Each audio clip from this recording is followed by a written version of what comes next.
Hello farmers, இன்னைக்கு வீடியோவில் எதை பற்றி பார்க்க போகிறோம்னா மல்லிகை செடியை பற்றி தான் பார்க்க போகிறோம். அந்த மல்லிகை செடியில் குறிப்பாக எதை பற்றி பார்க்க போகிறோம் அப்படின்னா, மல்லிகை செடிக்கு அத்தியாவசியமாக தேவைப்படக்கூடிய நுண்ணூட்ட சத்துக்கள் என்னென்ன அப்படிங்கிறத பற்றியும், அந்த நுண்ணூட்ட சத்து குறைபாடு ஏற்பட்டிருந்தால் எப்படி ஐடென்டிஃபை பண்ணலாம் அப்படிங்கிறத பற்றியும், அது சரி செய்கிறதுக்கு நம்ம என்னென்ன நுண்ணூட்ட சத்து மருந்துகள் கொடுக்கணும் அப்படிங்கிறத பற்றியும் தெளிவாக சொல்ல போகிறோம். ஃபஸ்ட்டு மல்லிகை செடியை பொறுத்தவரை என்னென்ன நுண்ணூட்ட சத்துக்கள் அத்தியாவசியமாக தேவை அப்படின்னா, அயன், சிங்க், மெக்னீசியம் அப்படின்னு சொல்லக்கூடிய இந்த 3 நுண்ணூட்ட சத்து தான் மல்லிகை செடியை பொறுத்தவரை கட்டாயமாக தேவைப்படக்கூடியது. இந்த 3 நுண்ணூட்ட சத்து குறைபாடு மல்லிகை செடிக்கு இருந்துச்சே ஆனால் அந்த பேர்லேருந்து வரக்கூடிய மகசூல், அதாவது மல்லிகைலேருந்து வரக்கூடிய மகசூல் தரம் குறைந்ததாக இருக்கும், மொட்டு சிறியதாக இருக்கும், காம்பு சிறியதாக இருக்கும். ஸோ ஓவரால் ஈல்டே ரொம்பவே கம்மியாகும். அதே நேரத்தில் செடியோட ஆரோக்கியமும் ரொம்பவே குன்றும். ஸோ அதை தவிர்க்கிறதுக்கு இந்த 3 நுண்ணூட்ட சத்து குறைபாடும் மல்லிகை செடியை பொறுத்தவரை ஏற்படாத அளவுக்கு நம்ம பார்த்துக்கணும்.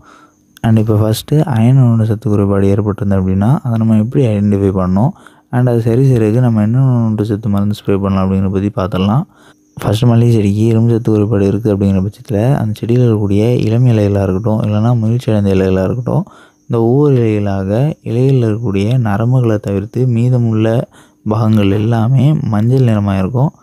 அதாவது இலையில் இருக்கக்கூடிய நரம்புகள் மட்டும் பச்சை நிறமாக இருக்கும். அதே நேரத்தில் மீதமுள்ள பாகங்கள் எல்லாமே மஞ்சள் நிறமாக இருக்கும். ஸோ இப்படி ஆயிருந்து அப்படின்னா அது இரும்பு சத்து குறைபாடு தான் அப்படின்னு நம்ம ஐடென்டிஃபை பண்ணிக்கலாம். இந்த இரும்பு சத்து குறைபாடை நம்ம சரி செய்கிறதுக்கு ஸ்க்ரீனில் தெரியல உரத்தை நீங்கள் பயன்படுத்தலாம். இது மல்டிப்ளெக்ஸ் பிராண்டை சேர்ந்த அயன் அப்படின்னு நுண்ணூட்ட சத்து உரம் தான். இதில் ஃபெரஸ் சல்ஃபேட் 19% இருக்குது. இது 1 லிட்டர் தண்ணிக்கு 2.5 கிராம் அப்படிங்கிற அளவில் நம்ம கலந்து மல்லிகை ஸ்ப்ரே பண்ணுற மூலயமா இந்த இரும்பு சத்து குறைபாடை நம்மளால் சரி செஞ்ச முடியும். அண்ட் நம்ம இந்த அயன் ஃபெர்டிலைசர் பற்றி ஏற்கனவே வீடியோ பப்ளிஷ் பண்ணியிருக்கோம். அந்த வீடியோட லிங்க் டிஸ்கிரிப்ஷனில் கொடுக்குறோம், பார்க்காம பாருங்கள். அண்ட் இந்த அயன் ஃபெர்டிலைசர் நம்ம மல்லிகை செடிக்கு எத்தனை நாளைக்கு ஒரு முறை பயன்படுத்தணும் அப்படின்னு பார்க்கும்போது, ரிப்பீட்டடாக தொடர்ச்சியாக பயன்படுத்திகிட்டே இருக்கணும் அப்படின்னு நினைக்கிறவங்க 15 நாட்களுக்கு ஒரு முறை பயன்படுத்தலாம். இதனால் செடிக்கு எந்த ஒரு பாதிப்பும் ஏற்படாது. அதே சமயத்தில் இந்த சிம்டம்ஸ், இந்த குறைபாடு ஏற்படுற சமயத்தில் மட்டும் பயன்படுத்தணும் அப்படின்னு நினைக்கிறவங்க ஒரு வாரத்திற்கு ஒரு முறை பயன்படுத்தலாம். இந்த சிம்டம்ஸ் போனதுக்கு பிறகு திருப்பி ஏற்படுச்சுன்னா பயன்படுத்தினாலுமே போதும். அதுக்கு இடையில பயன்படுத்துவங்கிற கட்டாயம் கிடையாது. ஆனால் நம்ம சொன்ன மாதிரி 15 நாட்களுக்கு ஒரு முறை தொடர்ச்சியாக பயன்படுத்தும் போது இந்த குறைபாடு ஏற்படாமலே இருக்கும். அதே நேரத்தில் நம்ம ஸ்ப்ரே பண்ணுறது முன்னெச்சரிக்கையாக ஸ்ப்ரே பண்ணுறது தான் அமையும். அண்ட் நெக்ஸ்ட்டு என்ன மைக்ரோநியூட்ரியன்ட் மல்லிகை செடிக்கு அத்தியாவசியமாக தேவை அப்படின்னு பார்க்கும்போது மெக்னீசியம்னு சொல்லக்கூடிய மைக்ரோநியூட்ரியன்ட் தான். இந்த மைக்ரோநியூட்ரியன்ட்டோட குறைபாடு எப்படி இருக்கும் அப்படின்னு பார்க்கும்போது, செடியில் இருக்கக்கூடிய முதிர்ச்சி அடைந்த இலைகள், அதாவது இளைய இலைகள் கிடையாது, இளம் இலைகளில் நம்ம இந்த மெக்னீசியம் குறைபாடை கண்டறிகிறது கஷ்டம். முதிர்ச்சி அடைந்த இலைகள்லாம் இது பெரும்பாலும் ஏற்படும். அதாவது முதிர்ச்சி அடைந்த இலைகளில் இருக்கக்கூடிய நரம்புகள் மட்டும் பச்சை நிறமாக இருக்கும். அந்த ஒரு நரம்புக்கும் இன்னொரு நரம்புக்கும் இடைப்பட்ட இடம் எல்லாமே மஞ்சள் நிறமாக இருக்கும். ஸோ இப்படி இருந்துச்சு அப்படின்னா அது மெக்னீசியம் குறைபாடு. அண்ட் இது இளம் இலைகளில் ஏற்படாது. நம்ம இதுக்கு முன்னாடி சொன்ன அயன் டெஃபிஷியன்சி, இரும்பு சத்து குறைபாடு இளம் இலைகள்லையுமே தென்படும். ஆனால் இந்த மெக்னீசியம் குறைபாடை மட்டும் முதிர்ச்சி அடைந்த இலைகளில், பழைய இலைகளில் தான் தென்படுமே தவிர புதிதாக வரக்கூடிய இலைகளில் நம்மளால் கண்டறிய முடியாது. அதில் தென்படையும் செய்யாது. புதிதாக வரக்கூடிய இலைகள் எல்லாமே முதிர்ச்சி அடைந்ததுக்கு பிறகு தான் அதில் இந்த மெக்னீசியம் குறைபாடு இருக்குது அப்படிங்கிறனால நம்மளால் கண்டறிய முடியும். அதுக்கு முன்னாடியே அந்த இளம் இலைகளுக்கு முன்னாடி வந்திருக்கக்கூடிய முதிர்ச்சி அடைந்த இலைகளில் தான் நம்மளால் இந்த மெக்னீசியம் குறைபாடை கண்டறிய முடியும்.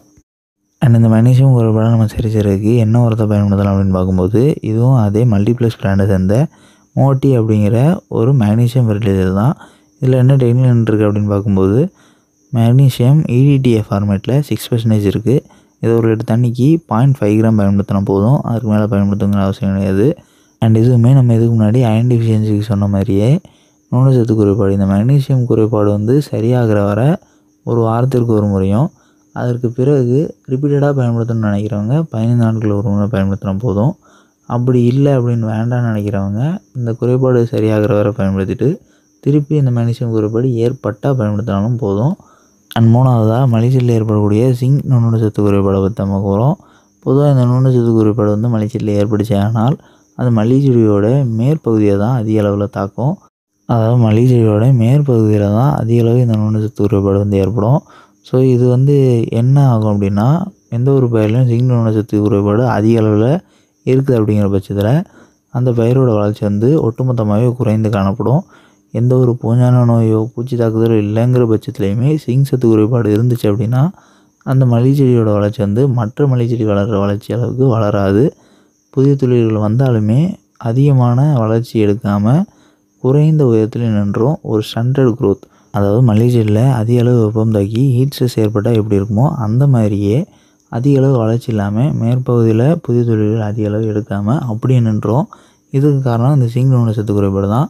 மண்ணில் எந்த ஒரு பூச்சியும் பூஞ்சானமோ தாக்காத வகையிலையும், வெளியே செடியை எந்த ஒரு பூச்சியும் பூஞ்சான நோயும் தாக்காத வகையிலையும் இந்த மாதிரி ஆச்சு அப்படின்னா அதுக்கு காரணம் இந்த ஜிங்க் நுண்ணூட்ட சத்து குறைபாடு தான். ஸோ இந்த குறைபாடை சரி செய்கிறதுக்கு நீங்கள் ஸ்க்ரீனில் தெரிகிற உரத்தை பயன்படுத்தணும். இது வந்து காட்டியானி பிராண்டை சேர்ந்த ஜிங்க் சல்ஃபேட் தான். இதில் வந்து ஜிங்க் சல்ஃபேட் 33% இருக்குது. இந்த உரத்தை வந்து ஒரு லிட்டர் தண்ணிக்கு 3 கிராம்லேருந்து 5 கிராம் வரை பயன்படுத்தலாம். ரொம்பவே அதிக அளவு ஜிங்க் குறைபாடு இருக்குது அப்படிங்கிற பட்சத்தில் 5 கிராம் பயன்படுத்துகிறது நல்லது. அண்ட் இதை பயன்படுத்துகிற மூலிமா செடி வந்து உடனே பச்சை நிறம் கொடுக்குறத பார்க்க முடியும். இன்றைக்கி ஸ்ப்ரே பண்ணுறோன்னா நெக்ஸ்ட் டேவே செடியில் ஒரு பச்சை நிறம் வந்து கூடுதலாக இருந்த அளவுக்கு தென்படும். ஸோ அதுக்கு காரணம் வந்து பொதுவாகவே ஜிங்க் வந்து எந்த ஒரு பயிருக்கு பயன்படுத்தினாலும் அது வந்து பச்சை நிறம் கொடுக்கும். இது வந்து க்ரீனிங் எஃபெக்ட்னு சொல்லுவாங்க. இந்த ஜிங்க் பயன்படுத்தும் போது எந்த ஒரு பயிர்லையுமே சாதாரணமாக இருக்கக்கூடிய பச்சை நிறத்தை விட பச்சை நிறம் வந்து இன்னும் கூடுதலாக இருக்கும். அண்ட் இந்த ஜிங்க் உரத்தை மல்லிகை செடிக்கு எத்தனை நாளைக்கு ஒரு முறை பயன்படுத்தணும் அப்படின்னு பார்க்கும்போது நம்ம ஏற்கனவே 2 மைக்ரோநியூட்ரியன்ட்டுக்கும் சொன்ன மாதிரியே தான். இதோட குறைபாடு இருக்கும் வர ஒரு வாரத்திற்கு ஒரு முறை பயன்படுத்தணும். அண்ட் இந்த ஜிங்க் குறைபாடு சரியானதுக்கு பிறகு தொடர்ந்து பயன்படுத்தணும்னு நினைக்கிறவங்க 15 நாட்களுக்கு ஒரு முறை பயன்படுத்தலாம். அப்படி இல்லை நமக்கு தேவைப்படுற நேரத்தில் மட்டும்தான் பயன்படுத்தணும்னு நினைக்கிறவங்க திருப்பி எப்போ இந்த ஜிங்க் குறைபாடு ஏற்படுதோ அப்போ பயன்படுத்தினாலுமே போதும். அதுக்கு இடையில பயன்படுத்தணுங்கிற அவசியம் வந்து கட்டாயமாக கிடையாது. அண்ட் இந்த 3 மைக்ரோநியூட்ரியன்ட்டுமே மல்லிகை செடிக்கு குறைபாடு ஏற்பட்டிருக்கு அப்படிங்கிற பட்சத்தில் சேர்த்து கூட பயன்படுத்திக்கலாம். அப்படி இல்லை அப்படின்னா எந்த மைக்ரோநியூட்ரியன்ட் குறைபாடு ஏற்பட்டிருக்கோ அதுக்கு மட்டும் பயன்படுத்தினாலுமே போதும். அண்ட் இந்த வீடியோவில் டவுட் இருந்ததுன்னா கமெண்ட் பண்ணுங்கள். இந்த மாதிரி வேறு எந்த ஊட்டச்சத்து குறைபாடை பற்றியாவது தெரிஞ்சுன்னு நினச்சிங்கன்னா அதையும் கமெண்ட் பண்ணுங்கள். அண்ட் நம்மளோட வாட்ஸ்அப் சேனலோட லிங்க் வந்து கமெண்ட் பாக்ஸில் பின் பண்ணிக்கிறோம், ஜாயின் பண்ணிங்க. அண்ட் இந்த வீடியோ பார்க்குற புதிய விவசாயிகள் இதேமாதிரி நம்ம பப்ளிஷ் பண்ணுற எல்லா விவசாய வீடியோக்களையும் தொடர்ந்து பார்க்கணும்னு நினச்சிங்கன்னா நம்மளோட சேனலை சப்ஸ்கிரைப் பண்ணிட்டு பக்கத்தில் நோட்டிஃபிகேஷன் எங்களுக்கு செஞ்சு ஆன்லைன் கொடுத்துங்க. அப்போ நம்ம போடுற எல்லா வீடியோவும் உடனே உங்களுக்கு நோட்டிஃபிகேஷன் வந்து சேரும்.